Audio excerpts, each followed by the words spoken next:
లేని దానికోసం ఏడవకుండా ఉన్నదానితో సంతృప్తి చెందడమే నిజమైన భక్తి. మనకు అర్థమైతే అది అసలు లేదు అని మనం అంటున్నామంటే అంత దరిద్రపు మాట ఇంకోటి లేదు.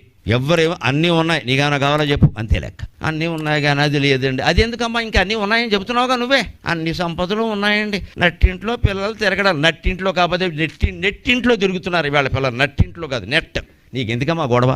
ఇంత చేస్తే ఈవిడికి పిల్లలు ఉన్నారు, కోడలకి పిల్లలు లేరు, ఈవిడ శంకది చచ్చిపోయింది. ఏమైంది? పిల్లలు లేకపోతే వాళ్ళు చూసుకుంటారు, గొడవ ఏదో. పిల్లలు లేనివాడు నా దృష్టిలో దేవుడితో సమానం. హిందూ దేవతలు ఎవరికీ పిల్లలు లేరు, మీరు లెక్కేసుకోండి. విష్ణుమూర్తికి పిల్లలు లేరు, మన్మథుడు ఊహా సంతానం, బ్రహ్మదేవుడు పౌరాణిక సంతానం, శివుడికి పిల్లలు లేరు. కుమారస్వామిని ఆవిడ గర్భంలో కనల ఈశ్వర తేజస్సు బయటపడి దాన్ని అగ్ని మింగి, దాన్ని గంగ మింగి, దాన్ని శరవణ స్తంభాలు మింగి, ఇంతమంది మింగితే తర్వాత బయటపడ్డాడు. శివుడు కడుపున పుట్టినవాడు కాదు ఆయన. వినాయకుడు సరే మనకు అందరికీ తెలుసు, నలుగుపిండికి బొమ్మ చేసి ప్రాణం పోశాడు. ఆయన ఏ ఆసుపత్రిలోనూ పుట్ల ఆధార్ కార్డు లేదు.